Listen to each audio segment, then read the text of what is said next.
Hi everyone, welcome to another video. This time I wanted to talk a little bit about my recent upgrade from my Rancilio Silvia to the Lelit Bianca and what made me decide to upgrade, how I thought when I bought the Silvia, and how I'm thinking about espresso machines now, and whether or not the Bianca is going to be the endgame machine for me.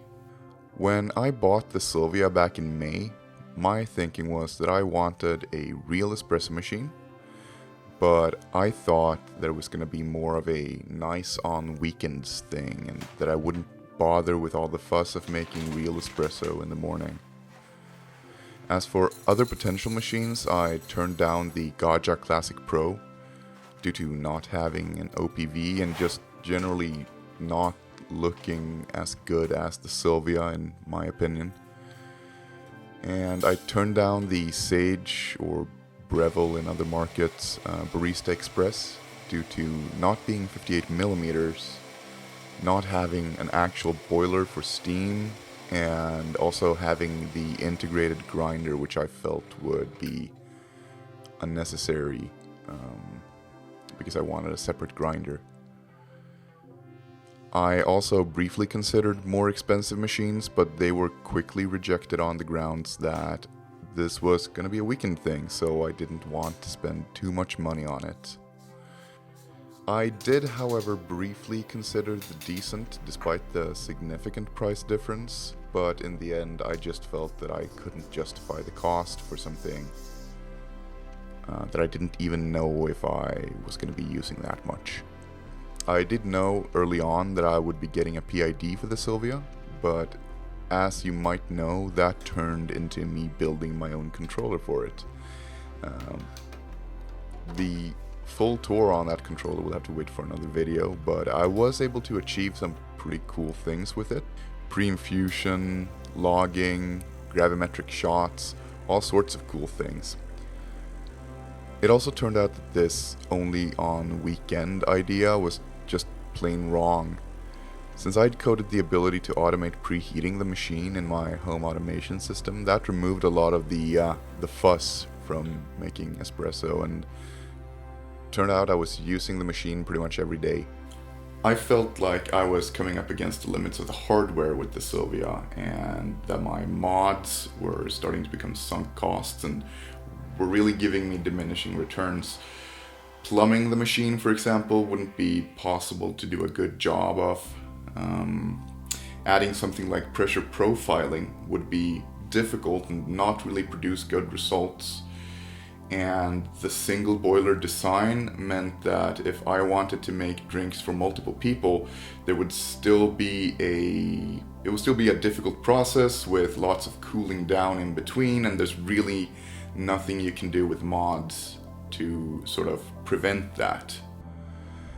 When I bought the Silvia, I bought it in a package with a Rancilio Rocky grinder, and the Silvia is a pretty cool machine, and if you mod it to include a PID, it's very capable. There's definitely a segment to whom the Silvia is a great choice, but the Rocky I'm not as impressed with. It's fine, I guess. Especially if you don't single dose, it's fine, but I would probably recommend most people use something better.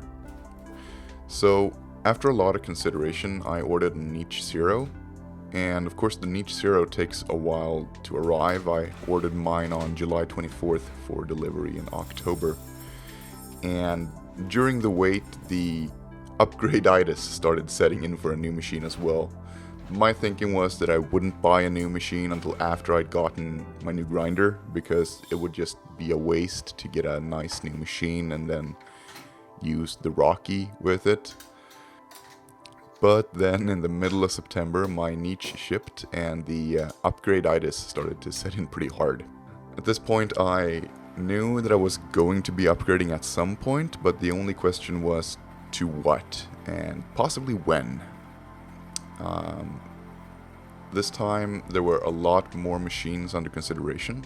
The Bianca was up there. I mean, I love the looks of E61 machines, but the Bianca, especially with the walnut accents, look really good. The main attraction was the flow profiling though.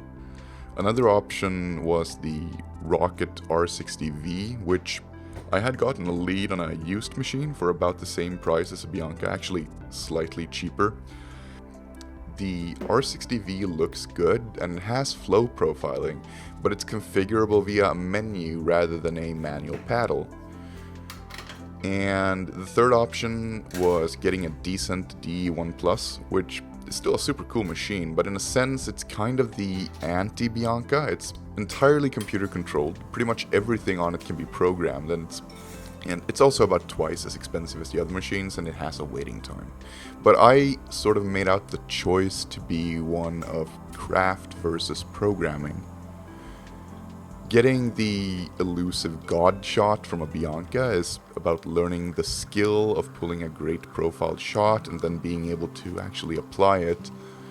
Whereas with the Decent, it's more about rigorous testing and programming the perfect shot. Which both of those ideas are sort of interesting to me. I can definitely see the appeal of both of them.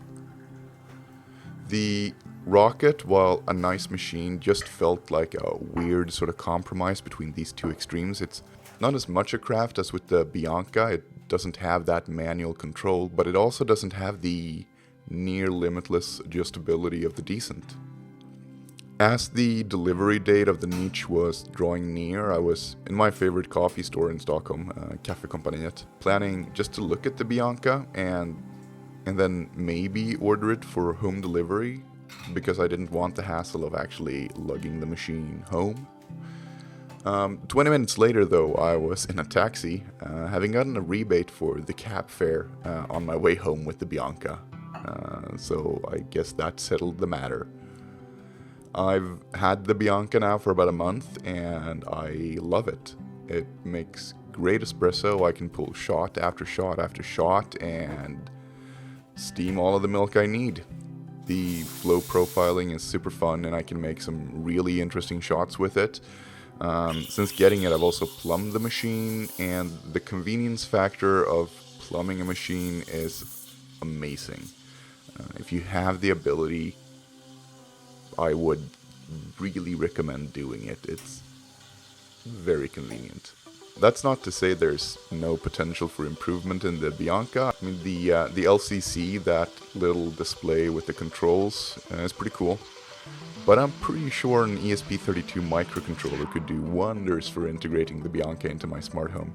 That's a future project though. We'll see if I'll be able to pull that one off. So, is the Bianca my end game machine? I mean, who knows? If you're looking at the quality of the espresso, there's really never going to be a reason to upgrade. The main difference between the Bianca and, for example, a La Marzocco Strada or a Slayer isn't really in the quality of the espresso you can produce.